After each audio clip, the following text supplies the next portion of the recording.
and my mind had remained unsettled ever since. I wasn't about to roll over and give up on the Pancake House just because of some competition, but I couldn't keep my niggling concern at bay.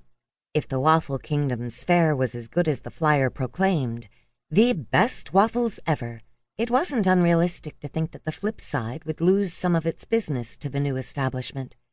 In the summertime, when tourists flocked to the small town, that might not be such a problem.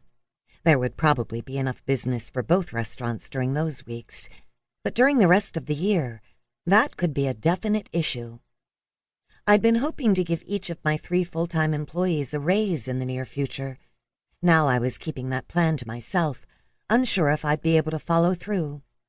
I'd have to wait and see what happened once the Waffle House opened. As Wally and his flyers had been announcing to the whole town for several days, the grand opening of the Waffle Kingdom would take place next week. It would take time to know the full extent of the effect on the flip side, so I was determined to carry on as usual. I just wished I could get rid of that ever-present worry lingering at the back of my mind. With the wet flyer in the trash and my jacket hung on the coat stand, I ran a hand through my damp curls and made my way into the dining room. I flipped on the lights, and immediately some of the tension that had crept into my shoulders fizzled away. There was something so comforting about the cozy Pancake House.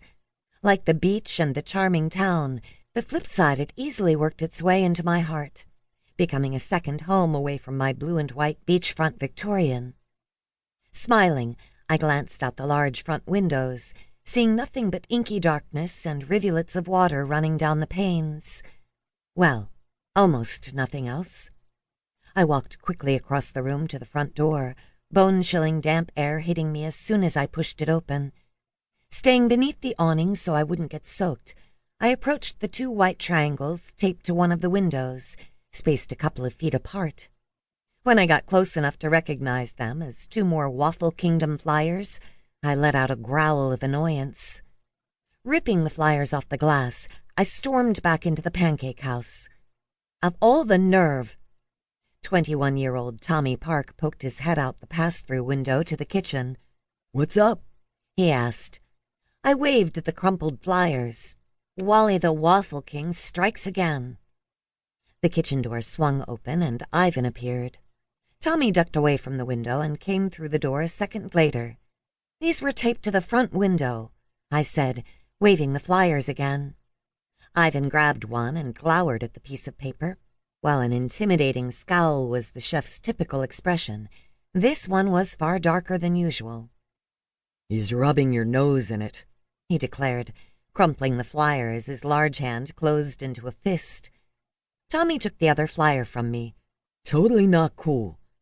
"It's one thing to open up a Waffle House that will compete directly with us," I said, "but it's hitting a new low by plastering the ads all over the front of this place."